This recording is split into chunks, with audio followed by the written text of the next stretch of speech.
কপোতাক্ষ নদের তীরে মনোরম পরিবেশে গড়ে উঠেছে দৃষ্টিনন্দন ইচ্ছাবিডি ক্যাফে। কেশবপুর ও কলারোয়া উপজেলা সীমান্তবর্তী সরসকাঠি ব্রিজ সংলগ্ন কপোতাক্ষ নদ তীরে এই ইচ্ছাবিডি ক্যাফে অবস্থিত। এখানকার সুন্দর পরিবেশ এবং রাতের সৌন্দর্য ও আলোকসজ্জা মুগ্ধ করছে দর্শনার্থীদের। কেশবপুর প্লাস সরসকাঠির এই কপোতাক্ষ নদীর পাড়ে জুয়েলের কফি শপ প্লাস ফাস্টফুডের যে শপটা তৈরি করেছে, আসলে কেশবপুর সরসকাঠি আমার দেখা চোখে এরকম সুন্দর পরিবেশ এবং এরকম মনোরম পরিবেশে আমি আর কোথাও দেখি না। ইচ্ছাবিডি ক্যাফে নামের এ প্রতিষ্ঠানটির পরিচালক কেশবপুরের বরণডালি এলাকার জুয়েল ইসলাম। তিনি নান্দনিক ডিজাইনে ব্যতিক্রমী এ ক্যাফে তৈরি করেছেন। এখানে দ্বিতল বিশিষ্ট কাঠের ভবনে সহ কপোতাক্ষ নদের তীরে করেছেন বসার ব্যবস্থা। 10 এপ্রিল উদ্বোধনের মধ্য দিয়ে এ ক্যাফের যাত্রা শুরু হয়।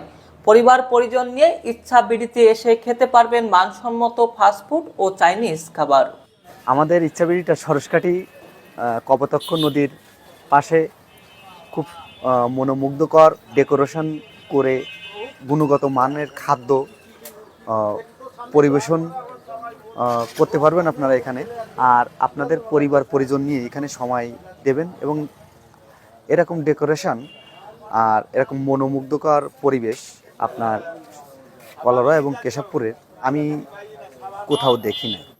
সরসকাঠি থেকে কেশবপুর কিংবা কলারোয়া উপজেলা দূরবর্তী হয় এলাকার মানুষের বিনোদন দেওয়ার উদ্দেশ্যেই ক্যাফেটি তৈরি করেছেন বলে জুয়েল ইসলাম জানান। তিনি সকলকে এখানে আসার আহ্বান জানিয়েছেন।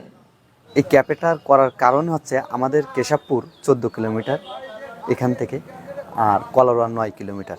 আর কোথাও ক্যাফে নাই। আর এটা এই কারণেই করা যে আমাদের এলাকার মানুষ যাতে আপনার এটা উপভোগ করতে পারে, সেই জন্য আমি ক্যাফেটা করছি। আপনারা আমাদের ক্যাফে আসুন, পরিবার পরিজন নিয়ে আসুন, আপনাদের ভালো লাগবে আশা করি। আসলে খুব সুন্দর মনোরম পরিবেশে আমরা বসতে পারছি এবং আমাদের মনোপুত খাদ্য সে পরিবেশন করছে। আপনারা যদি ভালো লাগে, সময় থাকলে একটু ঘুরে যাবেন, আশা করি ভালো লাগবে আপনাদের আমার মতো। কপোতাক্ষ নদের তীরে এমন মনোরম পরিবেশে গড়ে ওঠা ইচ্ছাবিডি ক্যাফে থেকে সময় পেলে ঘুরে আসতে পারেন আপনিও। কামরুজ্জামান রাজু, কেশবপুর, যশোর।